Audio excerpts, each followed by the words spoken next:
Waalaikumsalam warahmatullahi wabarakatuh.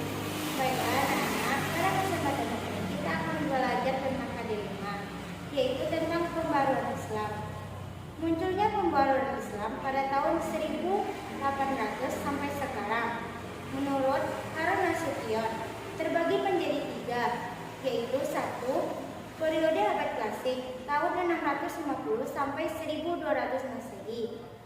Yang kedua yaitu periode abad pertengahan, yaitu pada tahun 1250 sampai 1800 Masehi. Yang ketiga, periode abad modern, yaitu pada tahun 1800 sampai sekarang. Kemajuan Islam abad klasik yaitu 1. Menjalankan ajaran Al-Quran supaya banyak. Yang kedua, mempelajari banyak ilmu lain yang bermanfaat. Yang ketiga, mengembangkan ilmu agama dan berjihad. Yang keempat, ulama yang berdiri sendiri. Selanjutnya, ciri-ciri periode abad pertengahan. 1. Ulama kurang berani. Yang kedua, ulama menganggap penggunaan akal sehat Al-Quran bukan sunnahnya. Yang ketiga, ulama hanya menerima karya abad klasik. Yang keempat, ulama tidak berdiri sendiri. Dan yang kelima, sibuk ilmu agama saja. Selanjutnya kita masuk ke dalam tokoh-tokoh pembaruan Islam modern. 1. Dari India, Syah Waliullah tahun 1703 sampai 1762 Masehi. Lahir di Delhi 21 Februari 1703. Memperoleh pendidikan dari orang tuanya yang dikenal dengan Sufi dan pengelola madrasah yaitu Syah Abad Rahim. Ia kembali ke Delhi tahun 1732 dan berkarir sebagai guru. Penyebab kemunduran Islam terbagi menjadi 4, yaitu 1. Terjadi perubahan sistem dari khalifah menjadi raja. Yang kedua, sistem demokrasi diganti menjadi monarki. Yang ketiga, perpecahan Islam. Dan yang keempat, mencampur adukan ajaran Islam dengan ajaran lainnya. Yang kedua, Syahid Ahmad Khan 1817 sampai 1860 Masehi. Lahir di Delhi tahun 1817. Pada saat umur 18 tahun bekerja di sekitar India Timur. Tahun 1846 pulang ke Delhi. Pemikiran tentang pembaruan Islamnya yaitu 1. Kemunduran Islam disebabkan oleh umatnya sendiri. Yang kedua, ilmu dan teknologi modern adalah hasil pemikiran manusia. Dan yang ketiga, Islam adalah agama yang memiliki paham hukum. Yang keempat, sumber ajaran Al-Quran hanyalah di Al-Quran saja.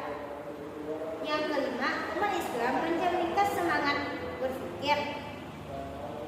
Selanjutnya, Muhammad Iqbal, yaitu 1876 sampai 1938 Masehi.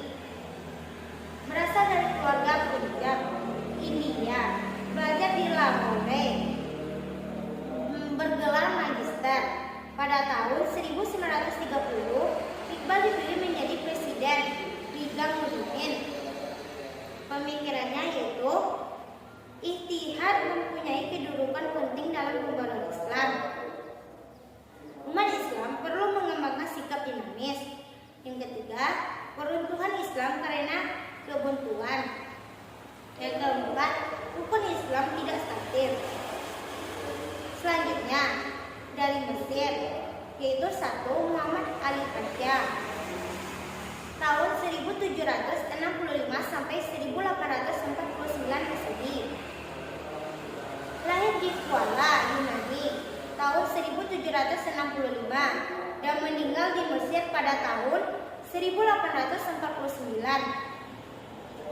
Memprioritaskan bidang militer. Di balik kekuatan militer, pasti ada kekuatan ekonomis. Muhammad Ali Pasha inovatif mendirikan sekolah-sekolah, memperluas ilmu modern dan sains ke dalam kurikulum. Selanjutnya, Jamaluddin Al-Afghani, yaitu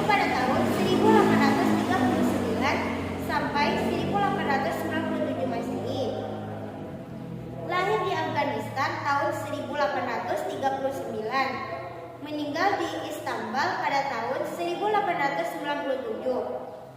Pada umur 22 tahun, menjadi pembantu bagi Pangeran Dost Muhammad Khan di Afghanistan. Tahun 1864 menjadi penasehat. Pemikirannya tentang pembaruan Islam yaitu: 1. Kemunduran umat Islam terdapat dalam diri umat Islam sendiri. Islam harus kembali ke ajaran murni. Yang ketiga, harus diganti menjadi pemerintahan demokratis. Yang keempat, tidak ada pemisahan antara agama dan politik. Selanjutnya, Muhammad Abduh. Pada tahun 1849 sampai 1905 Masehi. Lahir di Mesir, Hilir tahun 1849 dan wafat pada tanggal 11 Juli 1905. Meneruskan studi universitas di Al-Azhar. Studi Abduh di Uli Al-Azhar selesai pada tahun 1877 dengan gelar alim. Ide-idenya dalam pembaruan Islam: 1. Pintu ijtihad masih terbuka lebar bagi umat Islam. Yang kedua, Islam ajaran nasional yang sejalan dengan akal. Yang ketiga, kekuasaan negara harus dibatasi oleh konstitusi. Selanjutnya dari Turki, yaitu yang pertama Sultan Mahmud II 1785 sampai 1839 Masehi. Lahir pada tahun 1785 dan wafat pada tahun 1839. Pendidikan tradisional dalam bidang agama. Mahmud diangkat menjadi raja pada usia 22 tahun. Pemikirannya tentang pembaruan Islam yaitu terbagi menjadi 4. Menerapkan sistem demokrasi dalam pemerintahan. Yang kedua, menghapuskan pengutilan sultan yang dianggap sulah oleh rakyat. Yang ketiga, memasukkan bidang-bidang ilmu umum dalam kurikulum. Yang keempat, mendirikan sekolah kedokteran, militer, dan teknik. Yang kedua yaitu Namik Kemal pada tahun 1840 sampai 1888.